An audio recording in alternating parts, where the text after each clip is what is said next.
সেনাবাহিনীর প্রধান জেনারেল ওয়াকারুজ্জামানকে নিয়ে কিছু খোলামেলা কথা বলা দরকার। এই মুহূর্তে তাকে নিয়ে যে অপপ্রচার চলছে অথবা তাকে কেন্দ্র করে যে প্রচার চলছে পক্ষে এবং বিপক্ষে, এটা আমাদের দেশের জন্য কতটা কল্যাণকর এবং তার জন্য কতটা ঝুঁকি, অর্থাৎ জেনারেল ওয়াকারের জন্য কতটা ঝুঁকি, তিনি আসলে কি করছেন, কি চিন্তা করছেন, তার শক্তি কতটুকু, সামর্থ্য কতটুকু এবং এই মুহূর্তে তার পক্ষে কতটুকু করা সম্ভব, এই বিষয়গুলো নিয়ে মোটামুটি খোলামেলা আলোচনা করব।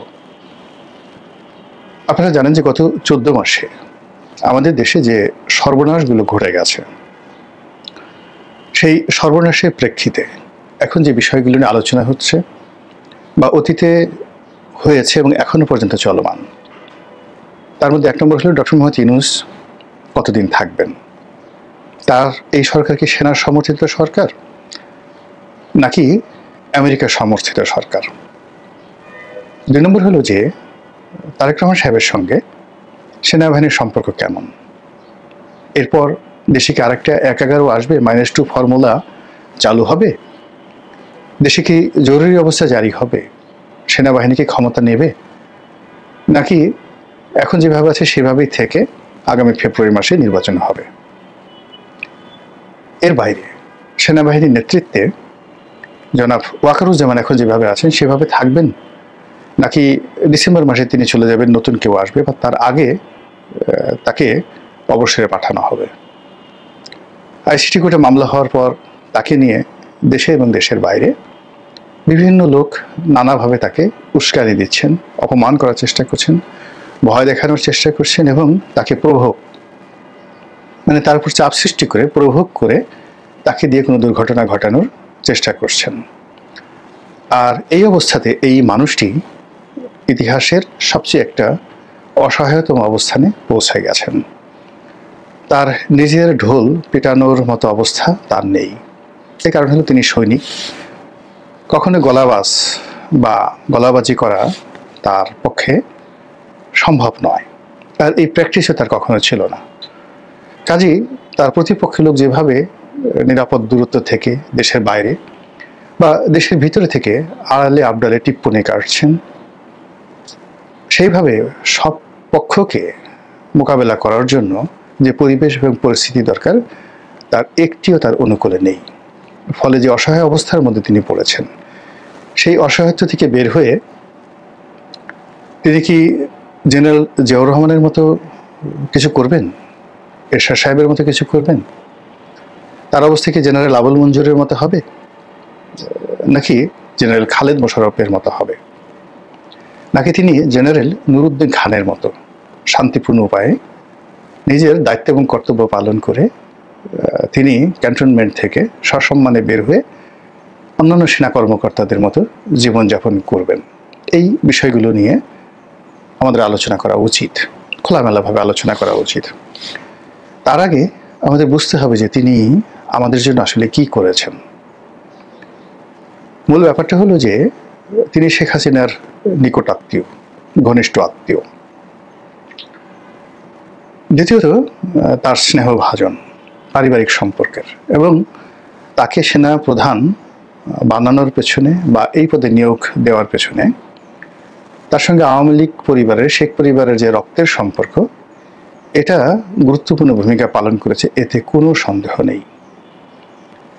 দ্বিতীয়ত যারা শেখ হাসিনা বা বেগম খালেদা জিয়া কিংবা এরশাদ বা ধরুন জেনারেল জিয়াউর রহমান এদের সঙ্গে মিশেছেন, সেখানে সেনাপ্রধান হয়ে, মন্ত্রী হয়ে, এমপি হয়ে এই 4 জন মানুষের সামনে গিয়ে মুখে মুখে কথা বলা, তাদের অবাধ্য হওয়া কিংবা তাদেরকে চ্যালেঞ্জ জানানো,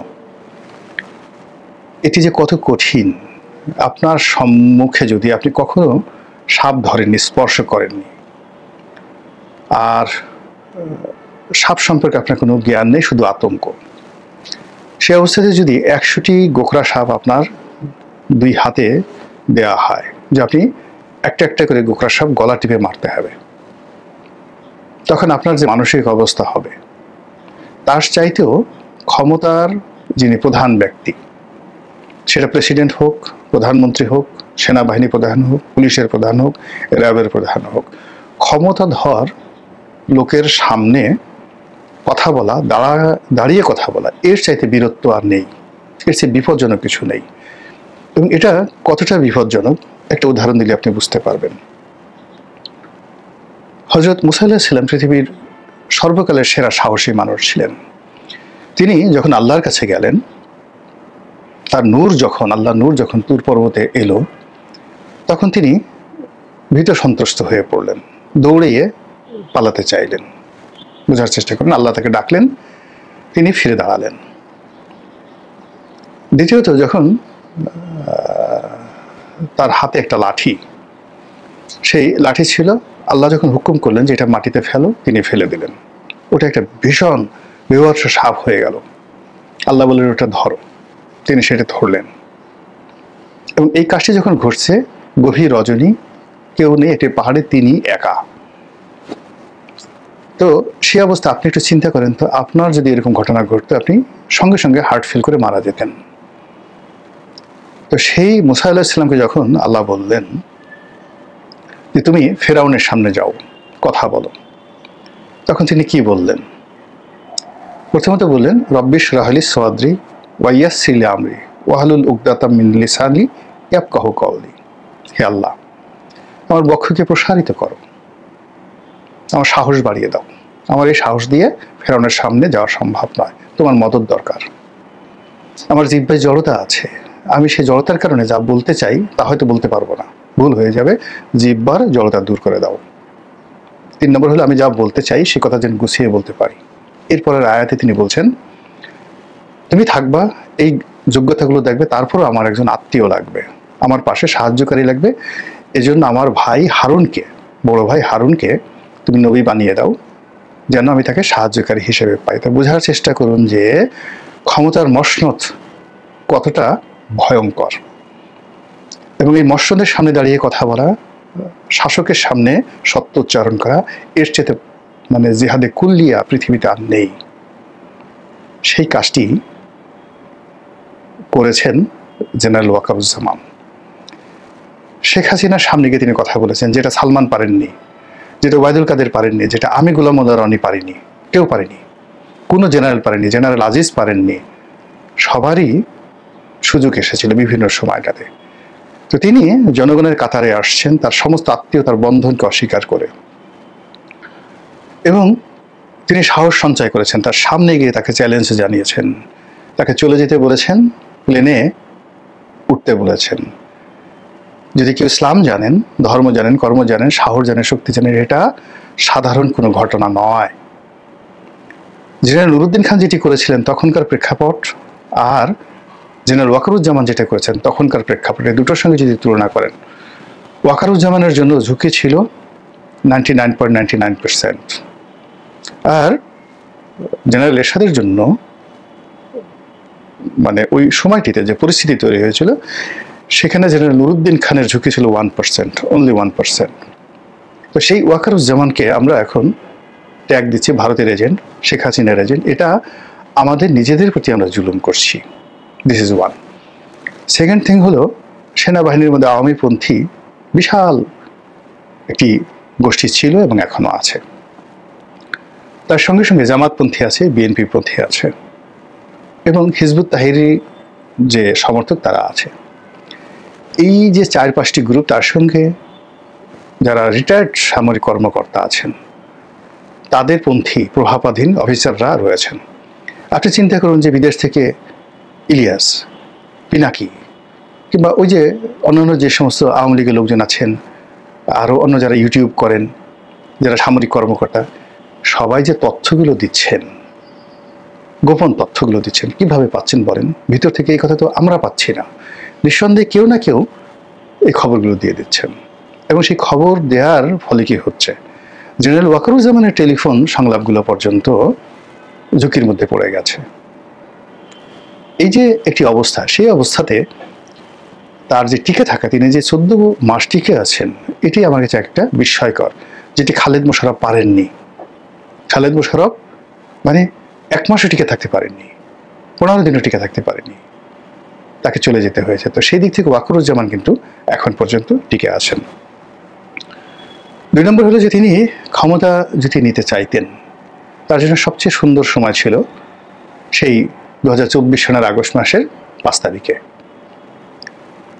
8 তারিখের পরে তার জায়গায় যদি নেপোলিয়ন বোনাপার্ট হতেন, আর এখন যে অবস্থা হয়ে গেছে তার জায়গাতে যদি জুলিয়াস সিজার হতেন, সবচেয়ে ঝুঁকিপূর্ণ মানে জেনারেল, তার মতো ঝুঁকি নেওয়া জেনারেল পৃথিবীর ইতিহাসে আর নেই, জুলিয়াস সিজার। তো আজকের দিনে 2025 সনের এই জায়গাতে জেনারেল ওয়াকারুজ্জামানের জায়গাতে যদি জুলিয়াস সিজার হতেন, তিনিও ক্ষমতা গ্রহণ করে মার্শাল ল জারি করে এই দেশের ক্ষমতা নেয়ার মতো তার ঝুঁকি তিনি নিতেন না এবং তিনি পারতেন না। এরকম একটা জটিল অবস্থা এখন রয়েছে। ফলে যারা জেনারেল ওয়াকারুজ্জামানকে খুব বেশি ওভারহুইলিং করছেন, তার দ্বারা এটা করাবেন অথবা তিনি একটা কাজ করবেন, তার ওই চেয়ারে গিয়ে বসে দেখেন। ওই চেয়ারে যদি আপনাকে বসিয়ে দেওয়া হয়, ওই চেয়ারে যে উত্তাপ, 1 মিনিটের মধ্যে আপনি চিত হয়ে পড়বেন, আপনি জ্ঞান হারিয়ে ফেলবেন। ঠিক সেই জায়গাতে তিনি আছেন। আর এখন এই যে প্রতিদিন আমরা যারা গুজব ছড়াচ্ছি, আজকু হবে, কাল বের হবে, কাল ওয়াকার সাহেবকে এটা করব, কাল ওটা করব, এটা করব, তো এই জিনিসগুলো মূলত ব্যক্তি ওয়াকারকে, সেনাবাহিনীকে যতটা না ঝুঁকির মধ্যে পড়ছে, পুরো জাতির স্বাধীনতা এবং সার্বভৌমত্বকে ঝুঁকির মধ্যে ফেলে দিয়েছে। জেনারেল ওয়াকারুজ্জামানকে আপনি যদি তার চেহারা সুরত দেখেন, আমার কাছে মনে হয় নাদুস নুদুস আদুরে স্বভাবের একজন মানুষ, যার একটা সুন্দর পরিবার আছে, যিনি পজিটিভ চিন্তা করেন, খাওয়া দাওয়া খেয়ে নিরিবিলি একটা জীবনযাপন, একটা ভালো খাবার সামনে আসলো, তিনি খেলেন, তারপরে তৃপ্তির ঢেকুর তুললেন, সময় পেলে তিনি ঘুমাবেন, বই পড়বেন, গল্প বলবেন, গল্পের বই পড়বেন, গান শুনবেন। মানে তার পোশাক আশাক, চেহারা সুরত দেখে আমার কাছে ওইরকমই মনে হয়।